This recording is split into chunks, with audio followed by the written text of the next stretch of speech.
You ever watch content that just feels like you're looking at the inner workings of somebody else's mind? Well, guess what? You took too long to decide. And now, I've officially taken away your right to choose. Welcome to the brain, bozos. That's kind of how it felt watching Boy and the Heron. Just a peek at the inner workings in Hayao Miyazaki's head. Which, in my defense, is not that far off from what the directors were doing. According to the Wikipedia page that I was just reading about it, a lot of Boy and the Heron was supposed to be taken after the director's own life.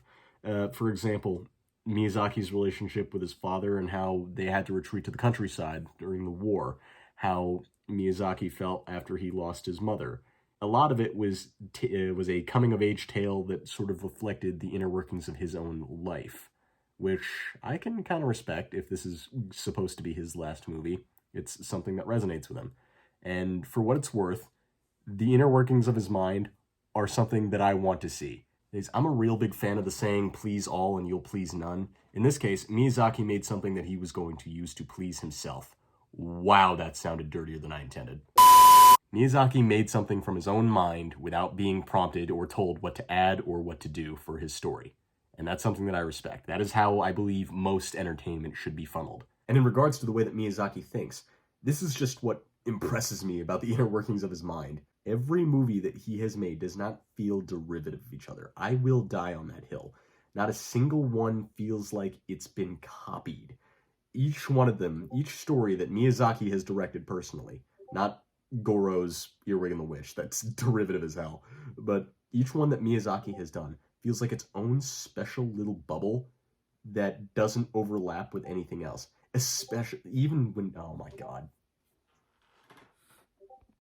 Sorry, I just had to bug my friend who was on Discord doing a gotcha thing that we usually do. He ended up stealing a Yuru Camp character from me, so I sincerely hope that both sides of his pillow are warm tonight.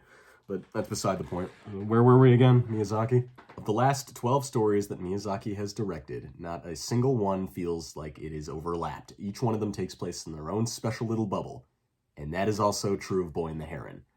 The movie doesn't feel like a story that he has told before. It is different, and I appreciate it. Did I appreciate the movie? Yeah. Did I like the movie? Yes. All I can say is that my thoughts on it are very much biased because I'm a huge fan of Miyazaki's work. So what I can acknowledge is that I was entertained while I was watching it. I certainly think it was worth a movie ticket to see it. But I don't think I'm going to be buying the DVD because it's not a story that I want to go back to necessarily. It's what I would think I would think this is one of his weaker works. That doesn't say anything bad about its animation. The animation is incredible. It's probably one of the better animated Ghibli films. Now, granted, it's the newest one, so of course the animation's probably going to be better. But I can't stress that enough. They try some different things with brushstrokes. The way that they do fire in this one gives Calcifer from Howl's Moving Castle a run for his money. I'd say that they did a phenomenal job with it on that front.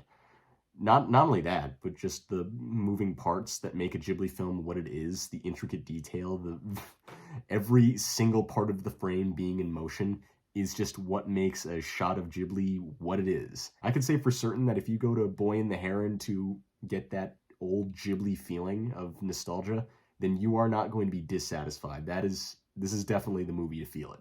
One more thing about how the movie looks. I have a friend who flagged down Ghibli's art style as not being able to draw women the best. But to that I say Boulderdash, Blimey, Bullocks, and all the other British curse words that start with B. They look cute. Now, granted, I wouldn't necessarily buy a Dakimakura with these characters on it, but that's just not the way that Ghibli does their art style. That's not what Miyazaki wanted. You didn't design them for sex appeal. That is until this movie. I'm not gonna lie, she's probably the best-looking Ghibli woman that I've seen in a long time, so, take that. Now to talk about some plot for a bit. I'm gonna try to avoid spoilers as best I can here, but the main character essentially goes through a MacGuffin quest where he goes from point A to point B to point C, and then eventually ends up back home again. It's sort of like an isekai in disguise where he starts in the real world, wants to try to escape from the real world, ends up in a fantasy world, and then journeys back to the real one. There's a Dr. Seuss book called Oh, the Places You'll Go, where anybody who's read that book will tell you that the character just kind of goes from point A to point B to point C. and goes through all these miraculous locations, some of them happy, some of them pretty depressing. But that book and its locations really left an impression on my mind, similar to how Boy and the Heron conducted the set pieces that they created.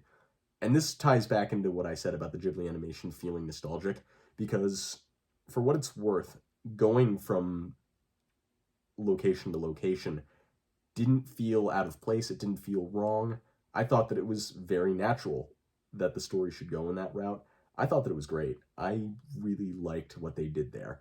The problem was just how confusing it was, because the movie throws all of this logic at you, on top of a time travel element, on top of a interpersonal struggle that the main character goes through, that doesn't... I'm sure that it meshed well in Miyazaki's head, but to the audience, or at least from my point of view, I walked in there not really knowing much about Boy and the Heron, and I walked out of there not knowing much about Boy and the Heron, or not knowing much about what was being told in the story. It was one of those where I had to go to the Wikipedia page to read about the plot, to understand some things that I didn't know. And when a story does that, it kind of comes across as weak. That is what I felt the weakness was. Maybe it's because I have stupid brain, because I wasn't able to comprehend it. And there are people that are smarter than me out there, I am not a very high bar to jump, that probably understood the story really well and gave it a high rating. I also saw other people flag down the main character as being boring because he just has no personality. But I can forgive that. It's not anything new in the anime world where you have protagonists that don't have any personality or any sort of something special about them, so that way audiences can insert themselves into the character. And in this case, the character was supposed to be modeled after Miyazaki's early childhood thoughts. And now's probably as good a time as any to tell you that the original title for Boy and the Heron was not Boy and the Heron.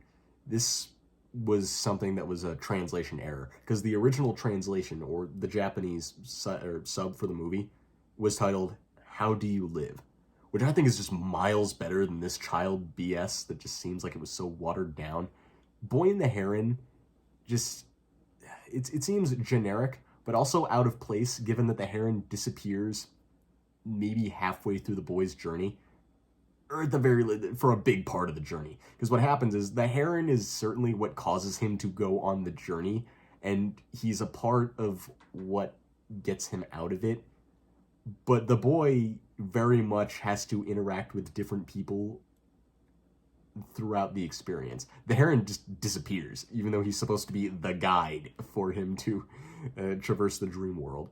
So, not really sure what happened there, so big L to the naming department. How Do You Live is just a much better mindset going into the movie. Because if I'm going in there with the title How Do You Live, thinking, how's this main character gonna traverse an event and then push through it? How is he going to live? How is he going to find his way? I think that would be a much better experience, or a much better mindset to go into that movie, rather than Boy and the Heron making me think, oh, it's just going to be a happy-go-lucky quest with a boy and a bird. It's just... It just seems too childish. Yeah, but what do I know? I'm just a goof nut making a goof nut review. But what I can say is that while I was watching the movie, despite not knowing the plot all too well and being a little bit confused, it still felt good watching it, because this was made by a guy who I didn't think was going to be making another movie. Until I prompted him to do it, after making my video, of course. But I don't know, it just felt like going through a closet and picking up an old toy that you never thought about, or you just never really paid any mind to for so many years, because it's just been out of your mind. But it came back with all the good memories that it gave you in the first place. And that's kind of how I felt watching Boy and the Heron. Thanks, Miyazaki. You make some pretty good stuff. Anyway, that's enough of that fine art BS. I gotta go watch 100 Girlfriends or something to clean my palate. That's all I got for you. Sayonara, suckers. Stop. Let me off. I get motion sick. No, you are one with the inner workings of the mind. Please let me off. You did this to yourself.